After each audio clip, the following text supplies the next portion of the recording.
नमस्कार बालदोस्तानो. आपल्या हनुमंताची पुढची गोष्ट ऐकताय ना. लिहिली आहे विभा काळे यांनी. वाचन स्वर दीपाली कात्रे. थांबा थांबा थांबा. हनुमंताची पुढची गोष्ट ऐका ना. तो अशोक वाटिकेमध्ये नव्हता का? हां, प्रमदा नावाच्या वनातल्या झाडावर ते बसलेले होते. हां, हे आपले हनुमंत हो. त्याच झाडाखाली सीतामाता दुःखी होऊन बसली होती ना.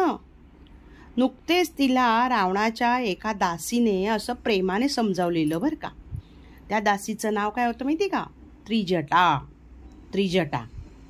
मग ती सीतेशी ना खरंच प्रेमाने वागत होती. तिने तिला पडलेले स्वप्न सीतेला सांगताच हनुमंताला सूचना मिळाली की आता आपण हे काम करू शकतो. एक म्हणजे बागेचा विध्वंस आणि दुसरं काय की या पापी लंका नगरीला आग लावणे. आपण इथे आपल्या प्रभूची आज्ञा म्हणून सीतेच्या शोधार्थ आलो तर सीतामाई समोर आपल्याला दिसतेय, दुःखी आहे, व्याकुळ आहे. अशा त्या बसलेल्या. हनुमंताने ते पाहिलं. हनुमंताने रात्रभर विचार केला, चिंतन केलं. आता काय करायचं आपण? हनुमंत तर महामती, बुद्धिमान, खूप विचारांती कुठलीही गोष्ट ते करत असत. घाईघाईने नव्हते करत. सीता सापडली आता. मग आता माझ्यासमोर 2 पर्याय आहेत. चिंतन केलं ना की असेच परत जावे आणि सीतेची खबर रामाला द्यावी. पण राम युद्धाची तयारी करतील, सगळ्या वानर सेनेला घेऊन इथे येतील, युद्ध होईल. यात किती काळ लोटेल सांगता येत नाही. तोपर्यंत सीतामातेचे धैर्य तर टिकायला नको का? सीतामाता तर इथे दुःखाने अगदी व्याकुळ झालेली आहे आणि रावणाच्या भीतीने भयाकुल झालेली आहे. आता दुसरा पर्याय कोणता आहे? तर खाली उतरावं आणि सीतेला सांगावं मी कोण आहे, तिला धीर द्यावा. पण आता सीतामाईनी माझ्यावर विश्वास ठेवायला पाहिजे ना. कारण रावणाने काय केलं होतं, साधू वेशात येऊन तिला पळवलेलं होतं. आणि तोच रावण जर माकड रूपात आला असं तिला वाटलं तर हनुमंताने ना एक कल्पना वापरली. रामकथा इथे बसल्या बसल्या जर आपण केली तर काय होईल बघूया. आणि म्हणून त्याने सुरुवात केली. अवध देश होता, त्याची अयोध्या ही राजधानी होती. तिथे दशरथ नावाचा राजा होता. त्याला 4 पुत्र होते. श्रीराम, श्री भरत, श्री लक्ष्मण, श्री शत्रुघ्न. 4ही मोठे, सुशील, सुंदर, शूर असे होते. पण सगळ्यात मोठ्या श्रीरामाची गोष्ट वेगळी होती. ते सर्वश्रेष्ठ होते ना. असे श्रीराम एकदा मिथिला नगरीत आले. आणि आपल्या माहेराचं असं नाव ऐकून सीतामाईला आनंद झाला व ती आता लक्ष देऊन ऐकू लागली. जनक राजाच्या मानस कन्येचे भगवती जानकीचे वर्णन हनुमंताने आता सुरू केले. सीतेला उत्सुकता निर्माण झाली. पुढे जानकीचे लग्न श्रीरामांशी कसे लागले याचे वर्णन केले. आणि मग नंतर रामाच्या राज्याभिषेकाच्या दिवशीच त्यांना वनवासात जावे लागले हेही वर्णन आले. वनवासातल्या म्हणजे तिथे घर नाही. हनुमंत सांगू लागले म्हणजे सीतेचे रावणाने हरण केले. सीतेला पळवून नेल्यानंतर रामाने कसे दुःख व्यक्त केले, कसे व्याकुळ झाले ते, जटायू कसा भेटला, त्यानेही रावणाशी युद्ध करायचा प्रयत्न केला, त्याचे पंख कापले गेले. या सगळ्या गोष्टी सीतेला कळू लागल्या. या तिला माहीत नव्हत्या. ना रामाना सुग्रीव भेटला आणि श्रीरामाने वालीचा वध केला.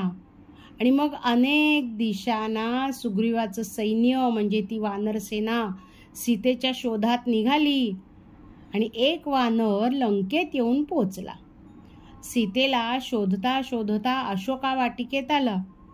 सीतेला वाटलं की हा तोच वानर असावा. त्याबद्दल त्रिजटाही स्वप्न पडलं म्हणून सांगत नव्हती का? मग हा माझ्यासमोर काय येत नाही? तिने झाडावरील त्या हनुमंताकडे असं पाहिलं. त्या क्षणी हनुमंताने तिच्या समोर उडी मारली. पण एवढं माहीत असून सीता घाबरलीच. कारण का माहिती का, ज्याने दुःख भोगलेले असते ना, तो भयाने असा व्याकुळ होतो. हनुमंत विनम्रपणे समोर आले. नमन केलं त्यांनी. सीतेने विचारलं, आपण कोण? मग हनुमंत बोलले, मी रामाचा दूत आहे आणि माझ्या मातेचं नाव जानकी माता आहे. सीतेच्या मनात वात्सल्य आले. हनुमंत म्हणाले, माते, आता तुझे कष्ट संपले. श्रीराम सतत तुझी आठवण करतात, दुःख करतात. हे ऐकून सीतेच्याही डोळ्यातून अश्रू येऊ लागले. सीतेने पुन्हा नक्की माहितीसाठी विचारले, तू रामाचा दूत आहेस ना? मग सांग, श्रीराम कसे दिसतात?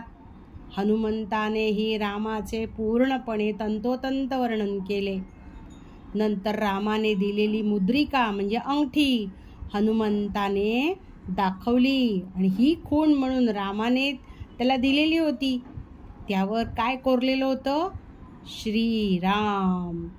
आणि ती प्रभू रामाने सीतेला दिली व रामाने केवटाला द्यावी म्हणून सीतेने त्यांना दिली. बरं का, केवट हा नावाडी होता ना, त्याने काय केलं होतं? रामाना नदीच्या पैलतीरी सोडलेलं होतं. पण आपल्या नावेला प्रभूचे चरण लागले याचाच आनंद त्या केवट नावाड्याला झालेला होता ना. मग त्याने ती अंगठी नाकारली. आणि म्हणूनच ती अंगठी श्रीरामांकडे राहिली. पण ती आज कामाला आली की नाही, कामी पडली ना ती. जीवाचे कल्याण कशात आहे हे परमेश्वर अधिक जाणतो व माझ्यासाठी आवश्यक गोष्ट बरोबर पाठवतो. हा आपण नेहमी विश्वास ठेवावा आणि निर्धास्त राहावे.